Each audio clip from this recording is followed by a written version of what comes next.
Hello everyone, welcome back to Literature Shiksha. My name is Tanisha Jaiswal. Please excuse my voice, I am not well. I know it's not sounding nice, but it was very important to make this video. So without further ado, let's get started.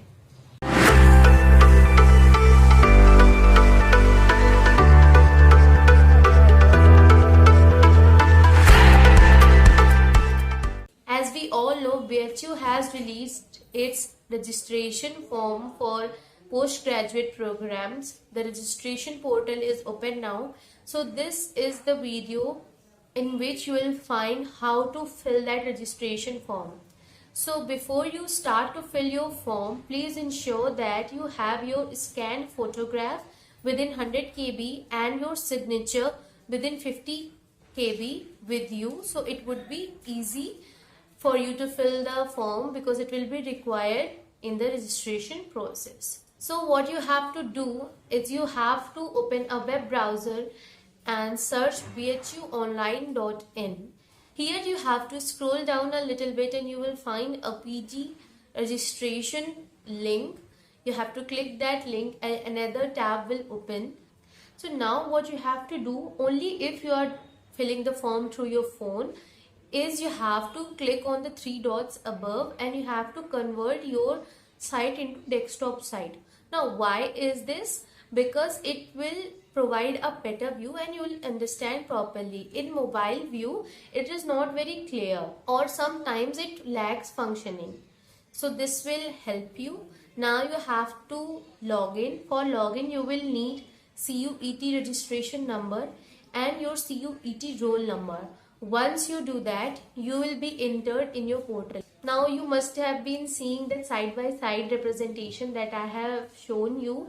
Here is a slight problem with my presentation is that the roll number which I am using it is of one of my friends and she has already registered.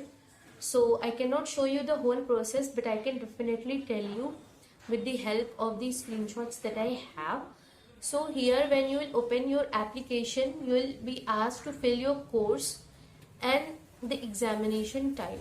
After you have to proceed. Here you will find 4 columns. Now in the first column where it would be written application details, you have to click there. You have to complete your application details. You have to move forward. Then here you have to upload your photo and your signature. Now in the next column you have to select your course details. They will be given and you have to select that. Moving forward, the fourth column you have to fill your details as well and proceed. Next step will be the fee payment. You have to pay the fees, enter the OTP and your registration will be done. You will be shown your registration form. You can print it directly or you can download it from the print option as well. When you will click on that option, you will be seeing an option like save as PDF. Click on that option and the PDF will be saved in your device. So that's all about it. This is how you can complete your registration form. So if you found this video informative, please like, share and subscribe. And do follow Literature Shiksha for more informative content. So thank you.